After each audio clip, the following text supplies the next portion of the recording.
Welcome to the Campfire. Today we are taking a deep dive into 24-6A. The schools in this 7-team district are Brazoswood, Dickinson, Clearbrook, Clear Lake, Clear Creek, Clear Falls, and Clear Springs. Let's start off by analyzing these teams in our film session.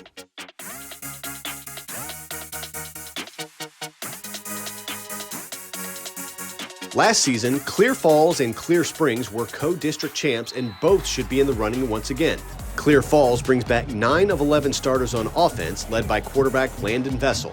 He threw for over 2,000 yards and 14 touchdowns, and he'll have his main target out of the backfield, Peyton Greer, returning as well. Clear Springs will be showcasing 1,200-yard running back Zayshawn Edwards, who is a 4-year varsity player. Edwards will be running behind one of the best offensive tackles in Houston, Blake Ivy. Dickinson finished second, but with dual-threat quarterback John Solomon back in the mix, the Gators will be in title contention as well. Dickinson is known for developing Division I tight ends, as Jeremiah Scobie should be the next great one for the Gators. We can't forget about what Brazoswood did last year. The Bucs started off the season 6-0 and made the postseason for the first time since 2012. Brothers Anthony and Jose Trevino will shine on offense for Brazoswood as they try to go back-to-back. Clear Lake has dynamic defensive back Damani Maxson patrolling the Falcon secondary. They'll be pushing for a playoff spot behind him and 1,000-yard rusher Elijah Harris. Clear Creek will rely on their two-headed monster in the backfield with Dre Ketchum and Donovan Kaufman. Clearbrook will have experience and will search for redemption from their 1-9 2022 campaign.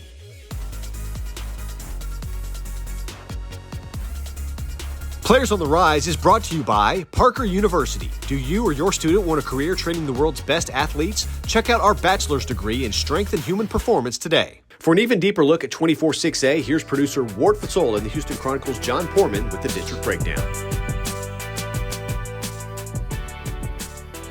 District Breakdown time. We're talking 24-6A with my man John Portman from the Houston Chronicle. 7-team district, so you don't have to beat too many, but you do have to beat 3 teams to get there.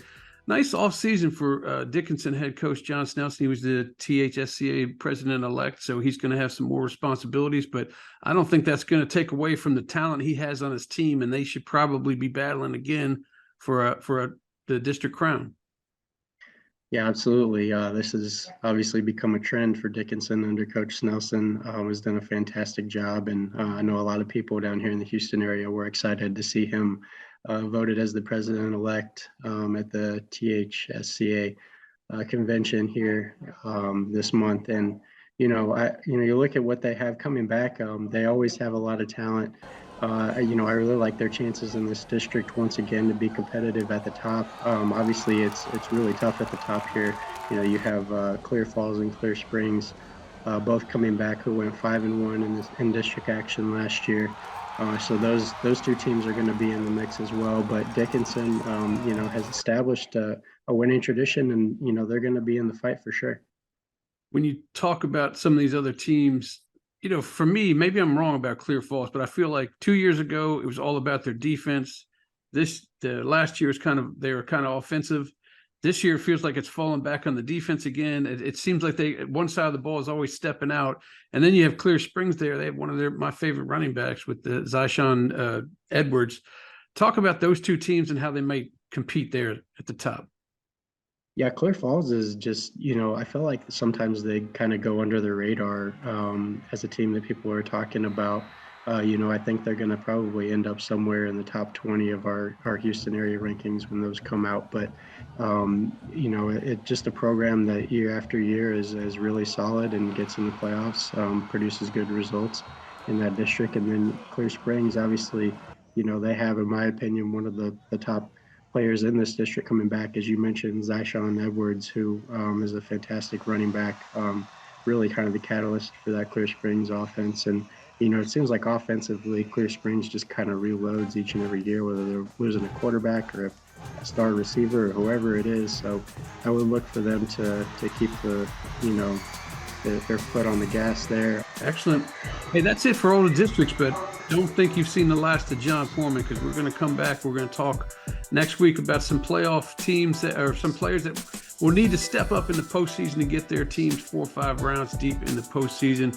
I know John's got some thoughts. I got some thoughts. We're going to talk through it next week. Yes, sir. Sounds good. We'll post the entire breakdown segment this Wednesday on our social media pages. Now let's take a look at some game changers and our players on the rise presented by Parker University. Zayshawn Edwards is the top returning running back in the district. Edwards rushed for almost 1,200 yards and 18 touchdowns as a junior, while catching 9 passes for 181 yards and another score. And that was coming off a 1,500-yard sophomore campaign. Barring injury, Edwards should surpass over 4,000 yards in his Charger career. He has offers from Houston, Oregon, and Texas Tech, among others. Dickinson's Rodney Bimage is one of the best cover corners in this district. Bimage had 34 tackles and a pick last year for the Gators as quarterbacks didn't want to make a mistake throwing his way. Rodney and defensive back Diego Sanchez make Dickinson one of the most dangerous secondaries in the area. Bimage verbally committed to Arizona State. Another dangerous DB in this district is Damani Maxson from Clear Lake. The safety is one of the hardest hitters in the area as he compiled 67 tackles, 9 tackles for loss, and a sack as a junior. Maxson was also a turnover-causing machine as he forced 5 fumbles and recovered one as well. Damani is often the last line of defense for the Falcons. He will be heading to Kansas to play his college ball. You have got to get hands on Clear Falls edge rusher Lakel McGowan early, or it will be a long night for your quarterback. McGowan had 61 tackles, 13 tackles for loss, and 7 sacks for the Knights as a junior. He's fast and sheds blocks easily, with most of his sacks coming from the blind side. Lakel has offers from Washington State, Boise State, and BYU, among others.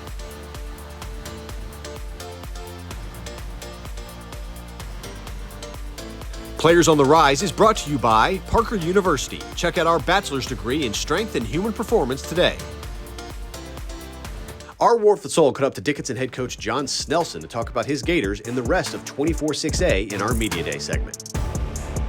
All right, it's Media Day. We are talking 24-6A with the newly elected THSCA president, John Snelson of Dickinson. Congratulations on that.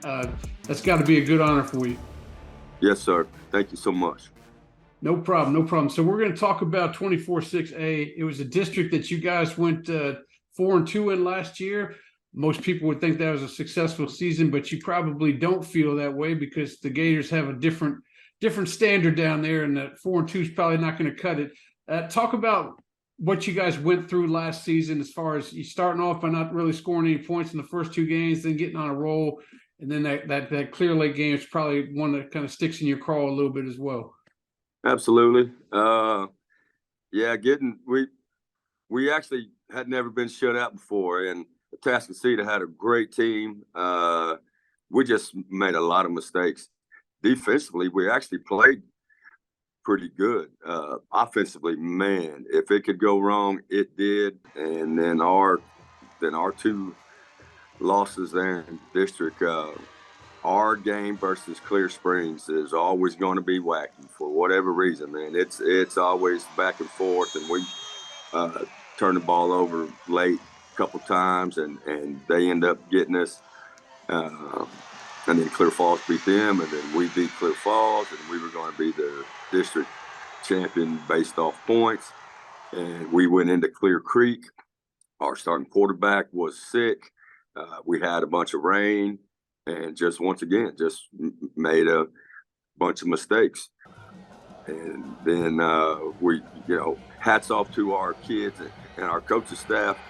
They got back going, and we had a big victory versus Pearland, and then ran into North Shore and played them well. Just they just made a couple more plays than we did. I appreciate you joining with me, Coach, and good luck. Congratulations on being president-elect, but good luck throughout the year here. Thank you so much. I appreciate what you do for all of us. You can catch the entire interview Friday on our social media channels.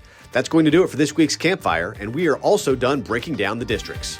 Next week, we'll take a look at the teams we feel could be serious state title contenders. Until then, have a great week, everybody.